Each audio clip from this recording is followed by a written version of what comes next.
Boa noite, amigos do curso de Habilitação do Sargento 2020. Aqui com vocês é o Eduardo Biasi, aluno Sargento Eduardo Biasi, como vos fala. No vídeo passado eu gravei a parte geral do direito penal militar. Nesse vídeo eu vou estar falando um pouco sobre a parte especial, que é a tipificação de crimes. Eu quero pedir desde já desculpa a vocês por alguma palavra que eu possa ter falado de maneira errônea, alguma coisa nesse sentido. Eu admito que eu estou cansado, sobrecarregado, cansado, e vocês me perdoem se eu falei alguma palavra errada, alguma coisa de maneira errada, mas a intenção é ajudar vocês, tá, queridos? Gostaria muito mesmo de ajudar vocês e de ver todo mundo se formando. Esse é o meu objetivo. Me perdoe qualquer erro, qualquer coisa que eu possa ter falado. Me perdoem mesmo, não é a intenção, mas estou fazendo mesmo, sim, só Deus sabe, para o esforço que eu estou tendo para fazer isso aqui para ajudar. Mas vamos lá, vai dar tudo certo, afinal vai dar tudo certo, eu acredito que todos vão conseguir. Vamos à parte especial aqui do direito penal militar. Aqui vai caracterizar, queridos, alguns tipos de crimes militares, essa parte especial. O primeiro crime que a gente vai falar é sobre motim e revolta. Fala assim o artigo: reunirem-se militares ou assemelhados, agindo contra a ordem recebida de superior, negando a cumprir uma ordem de superior, recusando a obediência superior, sem ordem, ou praticando violência, assentindo em recusa conjunta de obediência ou em resistência ou violência contra o superior, e também ocupando quartel para ação militar ou prática de violência, em desobediência à ordem superior. Então, a gente vê aqui que tanto o motim quanto a revolta é algo que você faz contra uma ordem de superior. Você se nega a cumprir alguma ordem de superior. Você recusa obedecer a essa ordem de superior. Então, você ocupa quartel, você ocupa locais militares, indo contra a ordem de superiores. E o interessante aqui é o seguinte: a diferença entre motim e revolta é porque se tiver esses militares utilizando armas, se estiverem armados, já vai ser revolta. Então, quando se reúnem vários militares negando-se a cumprir a ordem superior, sem armas, motim; com armas, revolta.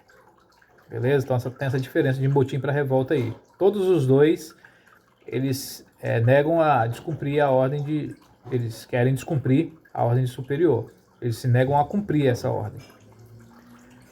Mas a diferença é que na revolta eles usam armas e no motim é sem armas. Interessante que na revolta não é necessário o efetivo utilização do armamento. Eles podem apenas estar armados, sem ter utilizado eles, sem ter disparado, sem ter apontado para alguém, sem ter feito uso do armamento, mas apenas o fato de estar portando o armamento para intimidar, para alguma coisa, já é caracterizado revolta, apenas pelo fato do armamento estar com eles. E já o motim, é essa desobediência aí, negando-se a cumprir a ordem, sem armas, beleza? E alguns quesitos aqui, que é importante. Para que haja motim e revolta, tem que ter no mínimo 2 militares. Porque se for só um militar, não é motim nem revolta. Vai enquadrar em outra coisa. Mas para que seja motim e revolta, tem que ser no mínimo 2 militares. E a ação, ela tem que ser contrária à ordem. Você fazer alguma ação que ele não mandou você fazer, que o superior não mandou você fazer. Aqueles grupos lá tomarem uma atitude contrária à ordem do superior, ou eles apenas uma ação omissiva, ou seja, negarem-se a cumprir a ordem. Então pode ser uma ação comissiva, eles tomam uma atitude contrária à ordem do superior, ou eles também apenas não tomam atitude nenhuma, se negam a cumprir a ordem do superior. Nesses dois casos, também se enquadra, são requisitos necessários para que haja motim e revolta. Beleza? Então prestar atenção nisso daí. Entre a diferença de motim para revolta e é a quantidade mínima de 2 militares. Beleza? Vamos lá. O próximo aqui que vai falar é sobre a diferença também, muito importante, para vocês terem em mente, é sobre aliciação para motim e revolta e sobre incitamento. Porque a aliciação para motim e revolta, aliciar fala de você criar uma ideia, né? Não existia nada, nenhuma ideia para que aquilo acontecesse, mas você foi o mentor, você criou, né? Então, a partir do momento que você cria uma ideia, né, em que ninguém estava pensando naquilo antes, você aliciou. Aí, quando você criou essa ideia, você seduziu para que aquilo acontecesse, então você aliciou para que houvesse esse motim, essa revolta. Já o incitamento ele é apenas o reforço de uma ideia já existente, né? O incitamento ele não cria nenhuma ideia, ele reforça algo que já existe. Então a diferença entre aliciação e incitamento é isso. A aliciação você cria uma ideia, incitamento você apenas reforça uma ideia já existente. Não confundir essas duas na hora da prova, hein? Vamos lá também. Aqui vai falar também. Gente, eu não vou falar sobre todos os crimes, porque é muita coisa, fica longo. Vou falar sobre os crimes assim que eu acho mais interessante, que podem ser cobrados em provas, entendeu? Por isso é importante vocês leiam o material, todo o material, não apenas estudem pelo meu vídeo não, mas leiam todo o material, beleza? Aqui eu só vou falar algumas coisas que eu acho interessante, particularmente eu acho interessante comentar com vocês sobre alguns tipos de crimes dessa parte especial. Aqui também vai falar sobre violência contra superior. Para que seja enquadrado no crime de violência contra superior, tem que ter um contato físico direto.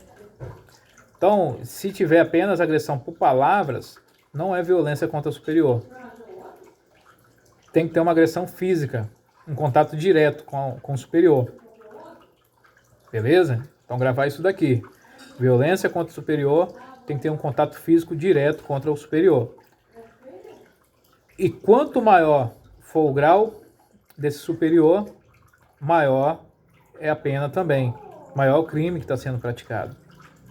Se você pratica esse crime de violência contra o superior com arma, se resulta lesão corporal ou se resulta morte, se o crime também ocorre em serviço, são as formas qualificadoras que vai aumentar essa pena. Entendeu? Vamos lá. Aqui fala também violência contra militar de serviço, que é praticar violência contra oficial de dia, alguém de serviço ou de quarto, contra sentinela, contra vigia, contra o plantão. Então você pratica a violência contra qualquer militar de serviço, é crime militar.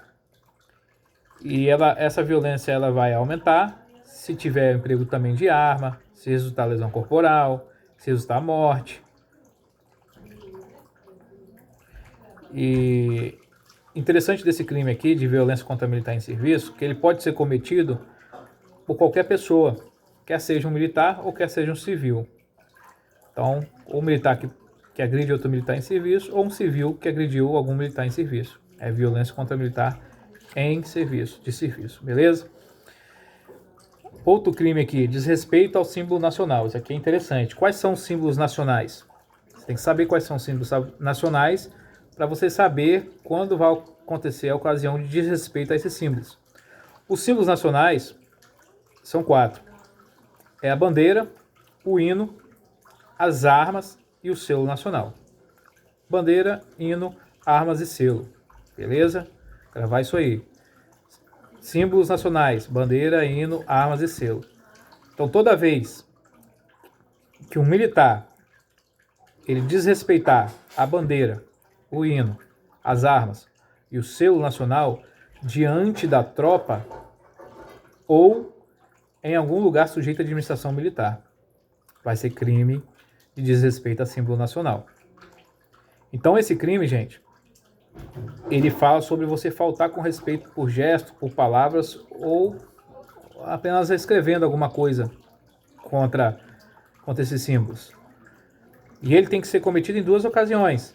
Ou vai ser cometido diante da tropa, né, com a tropa formada diante da tropa, ou ele vai ser cometido em local sujeito à administração militar, sem tropa nenhuma, mas aconteceu dentro de um local que era gerido pela administração militar. Então, Em todos os dois casos, ou diante da tropa, ou em local sujeito à administração militar, quando faltar com respeito a esses símbolos nacionais, que é a bandeira, o hino, as armas e o selo nacional, vai ser crime militar.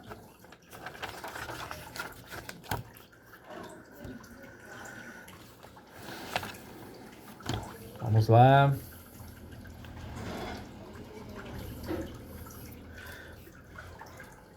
Desrespeito a superior.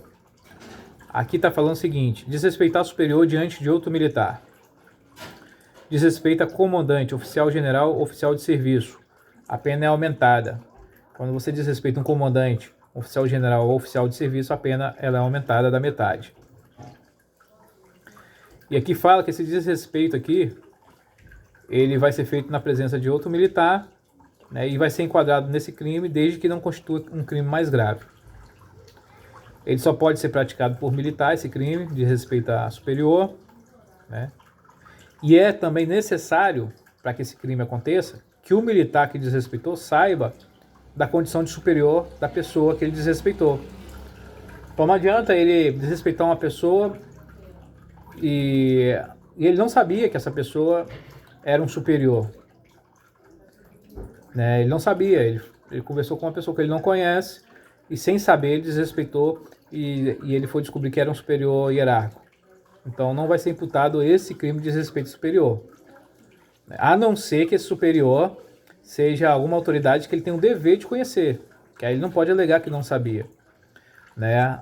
Na lei fala que nós temos o dever de conhecer algumas autoridades, como por exemplo o comandante geral e o comandante da sua unidade. Então o militar ele não pode alegar desconhecimento, né, da pessoa se ela for um comandante geral ou se ela for o comandante da unidade que ele serve. Ele não pode alegar desconhecimento nesse caso. Então nesse caso ele deveria de saber, né, e vai ser imputado esse crime a ele de desrespeito superior. Agora em outros casos, né, que não seja nem comandante geral, nem o comandante do batalhão ou da unidade que ele serve, e ele não conhecia que aquela pessoa era superior dele, e ele desrespeitou essa pessoa, depois que ele ficou sabendo, aí não se enquadra nesse crime de desrespeito superior, porque ele tem que saber que aquela pessoa é superior hierárquico dele, tá certo? E esse crime é interessante também que não é necessário que ocorra em local sob administração militar. Então não precisa estar dentro de batalhão para que esse crime ocorra, pode ser na rua, pode ser em qualquer outro lugar, uma área de lazer particular. Então desrespeitou o superior, sabendo que ele era superior, com a intenção de desrespeitar mesmo, ocorre esse crime, beleza? E tem que ser na presença de outro militar também. Aqui está falando. Vamos ficar atentos a isso daqui. Vamos ver outro crime aqui mais interessante para a gente falar aqui também. Fala sobre fuga de preso ou internado, né? Você facilitar ou promover a fuga de alguém que esteja preso, né? É crime também.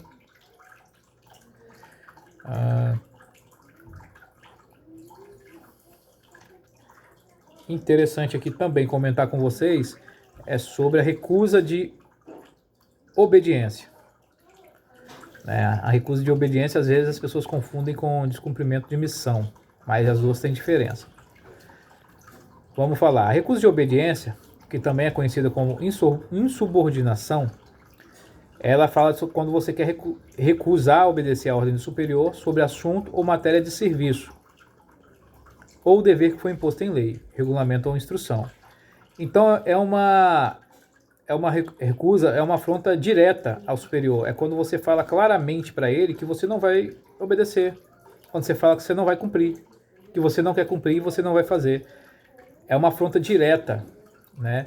A ordem do superior, ele foi dado de maneira imperativa, foi uma ordem, né? Foi uma exigência, foi pessoal, ou seja, foi para você. A ordem foi dada para o militar tal, né? Não foi de forma genérica, foi para o militar tal, eu quero que você faça isso, né? Foi uma ordem concreta, né? Não deixou dúvidas, né, de interpretação nem nada. Foi uma ordem direta, concreta, sem dúvida, pessoal. E aí o militar fala, não, eu não vou fazer. Não, eu não quero fazer. Aí nesse caso é recusa de obediência, porque ele está afrontando diretamente ao superior.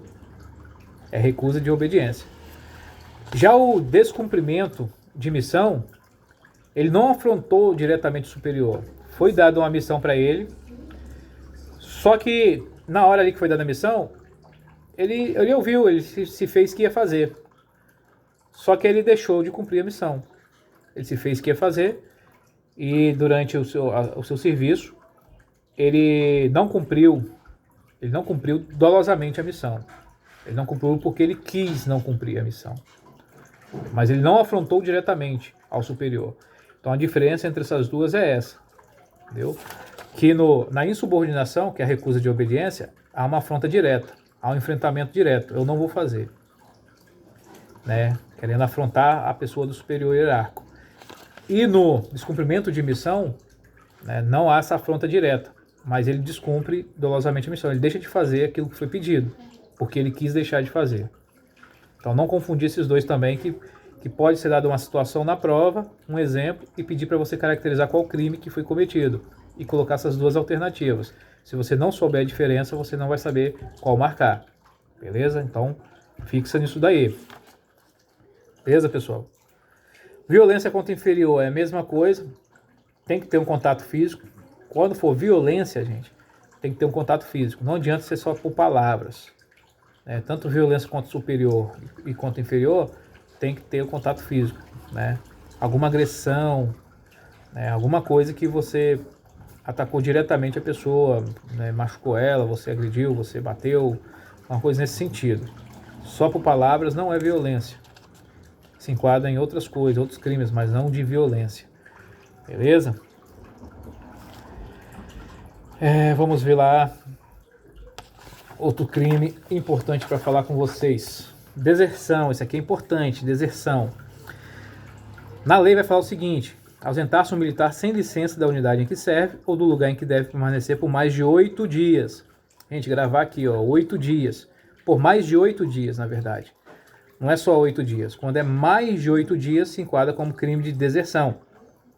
Você lembra lá aquelas caracterizações que a gente tinha quando a gente estudou para o CHS, que falava sobre as transgressões de ausente, né? Aí tem o desertor, o desaparecido extraviado. Então, o ausente era quando o militar se ausentava por 24 horas, né? Sem comparecer ao OME.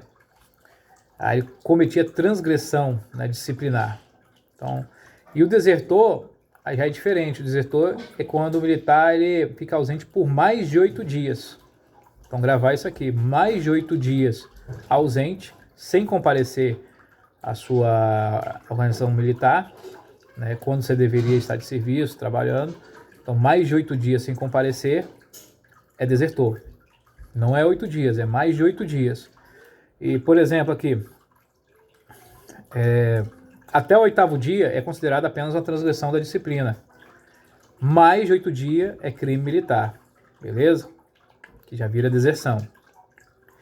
A contagem dos dias de ausência iniciar a 0 hora do dia seguinte, aquele em que foi verificada a falta injustificada do militar. Por exemplo, o militar ele faltou no dia 10. Vamos botar aí que o militar ele faltou aí no dia 10 de agosto. Para ser caracterizado deserção, nós vamos somar então aí 9 dias. Se é mais de 8 dias, tem que ser o quê? Mais de 8 dias é o 9º dia. Então a gente pega aí 10 mais 9, então ele desertou a partir do dia 19. Ele faltou no dia 10, e aí eu somei mais de 8 dias. Mais de 8 dias é 9 dias. Então a partir do dia 19, né, ele é considerado desertor. Beleza? Mais de 8 dias. Gravar isso daí. Novamente eu estou falando, hein? Deserção, mais de 8 dias ausente. Vamos lá. Descumprimento de missão eu falei, né? Quando o militar ele descumpre dolosamente a missão que foi incumbida, mas não foi uma agressão direta, né? Ele recebeu uma missão para fazer no serviço, né? Fez que ia fazer e apenas no trâmite lá ele não quis fazer. Dolosamente ele não quis fazer. Então foi descumprimento de missão. Vamos lá, dormir em serviço. Aqui é importante, galera. Dormir em serviço, olha só. Dormiu o militar quando em serviço, como oficial de quarto ou de ronda, ou em situação equivalente ou não, sendo oficial em serviço de sentinela, vigia, plantão, de ronda, ou qualquer serviço de natureza semelhante. Esse dormir em serviço, gente, é irrelevante o tempo que ele dormiu. Ele pode ter dormido aí 5 minutos, como ele pode ter dormido aí 3 horas. É irrelevante, não depende do tempo do que ele dormiu. Ele pode ter dormido aí 1 minuto. O oficial chegou, pegou naquele minuto ele dormindo. Vai ser dormir em serviço. Crime de dormir em serviço. E independe se é dia ou se é noite. Né? Ele pode estar dormindo, tá de serviço de dia. E aí de dia ele deu essa piscada ali e tal, ficou 2 minutos dormindo. De dia, dormir em serviço. À noite, dormir em serviço.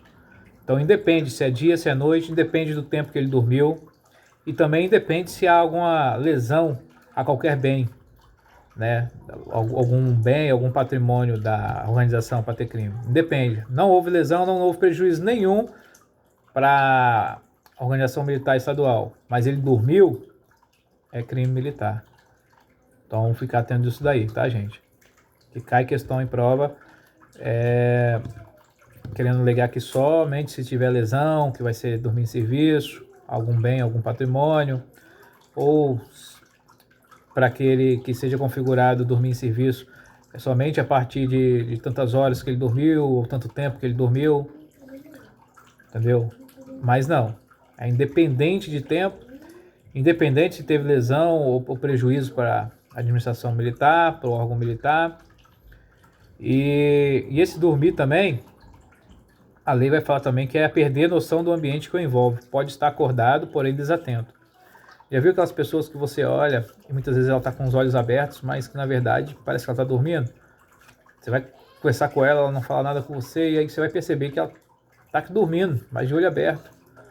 Então ele estava desatento com o serviço, ele estava, apesar de ele estar de olho aberto, mas ele estava dormindo. Então isso aí também pode ser enquadrado como dormir em serviço. Então ficar atento nisso aí, gente. Isso aqui cai em prova, essa questão de dormir em serviço. Leiam, releiam, porque cai em prova. Vamos lá. Desacata superior, fala de você desprestigiar um superior, né, um hierárquico, né, ofendendo a dignidade dele, o decoro, né. Então, isso também é crime militar. Crime de desobediência. O desobediência, geralmente, o agente do crime é um particular, entendeu? É alguém que está desobedecendo a ordem legal de uma autoridade, entendeu? O crime de desobediência, alguém desobedeceu a ordem da autoridade. E geralmente é um particular, mas pode ser também um policial militar de folga, fora do exercício da função. Então ele estava de folga, fora do exercício da sua função, né? Equiparando-se ao civil, e ele desobedeceu às ordens emanadas. Aí se enquadra nesse crime também. Agora, abandono de posto. Presta atenção aqui no abandono de posto. Isso aqui é interessante, também cai em prova. Abandonar sem ordem superior de posto ou lugar de serviço que lhe tenha sido designado, ou serviço que lhe cumpria antes de terminá-lo. Aqui, gente, no abandono de posto, não depende de tempo de abandono também não. Assim como dormir em serviço não depende do tempo que o cara dormiu, abandono de posto também não depende do tempo que ele abandonou o posto. Apenas pelo fato de ele ter se ausentado do local que ele deveria de estar, claro, sem a autorização do seu superior, já dá abandono de posto. Se o seu superior autorizou, não é abandono de posto, porque foi autorizado. Agora, se não foi autorizado e ele saiu do local que deveria de estar, aí sim se enquadra em abandono de posto, beleza? Aqui também, para ser tido como abandono de posto, não depende de lesão a nenhum bem. Simples abandono de posto, não teve prejuízo para a administração, não aconteceu nada de errado, vai caracterizar como abandono de posto, não depende de mais nada. A simples atitude de sair do local sem autorização é abandono de posto. Beleza? Outro crime que cai muito na prova, embriaguez em serviço. Embriaguez em serviço.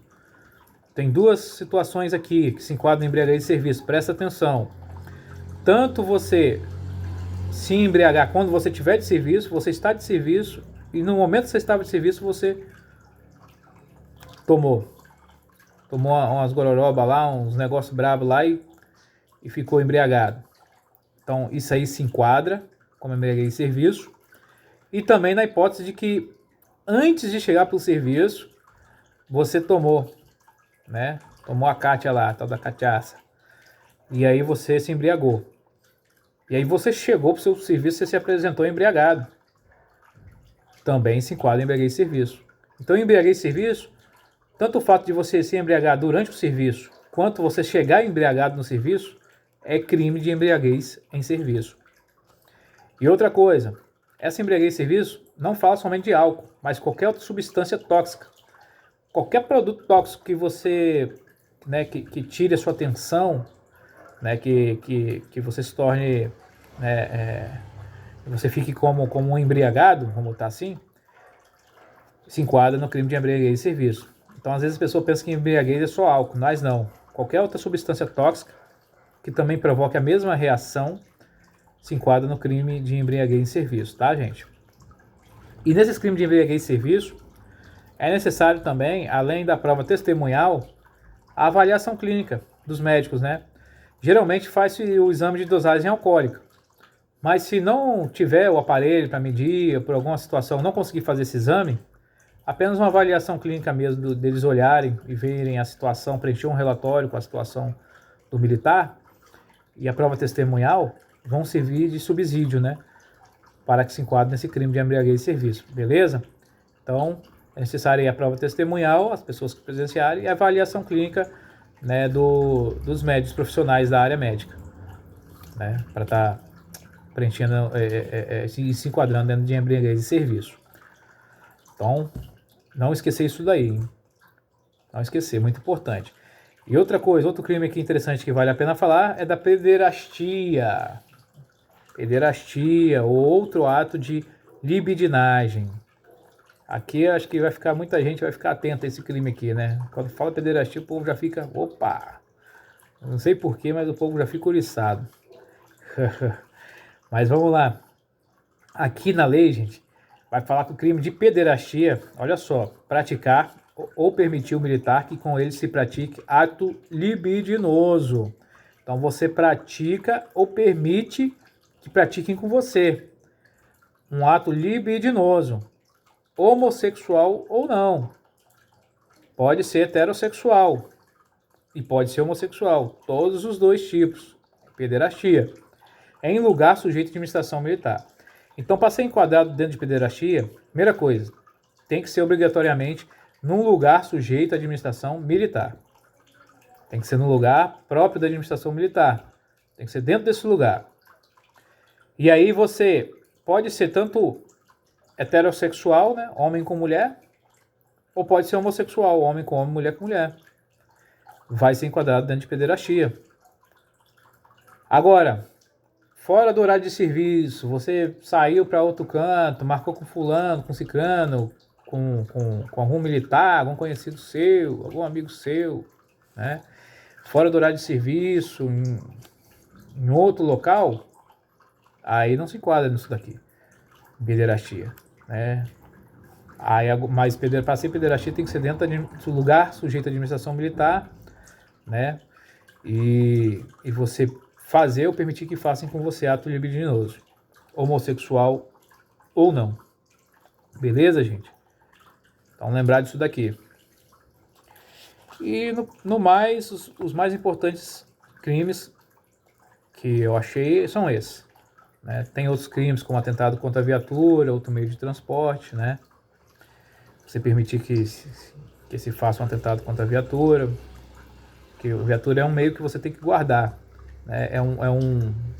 A viatura você tem a responsabilidade de proteger, de guardar, né? De vigiar, de impedir, né, que façam algum mal à viatura, né? Que depredem ela. Então, você tem responsabilidade sobre ela. Se você não agir de acordo com essa responsabilidade, você vai responder. Crime de atentado contra a viatura. Entendeu? E tem outros crimes também, que são crimes simples, que não precisa de comentar. O próprio nome já dá a entender, né? É só vocês aí, agora vocês lerem, gente. Vocês leem aí o material, entendeu? ouçam aí o meu vídeo, vejam, ouçam, façam um exercício que eu acredito que vai dar certo, beleza, gente? Me perdoem se eu falei alguma coisa equivocada, se teve algum erro, peço perdão a vocês aí. Com certeza o meu intuito é ajudar e não atrapalhar ninguém. Mas eu quero deixar bem claro, o material de estudo é a apostila. Esse vídeo que eu estou fazendo é só para complementar e ajudar os amigos, beleza? Um grande abraço a todos vocês aí, CHS. Deus abençoe, tamo junto. O que eu puder fazer para ajudar vocês, eu vou estar fazendo, tá?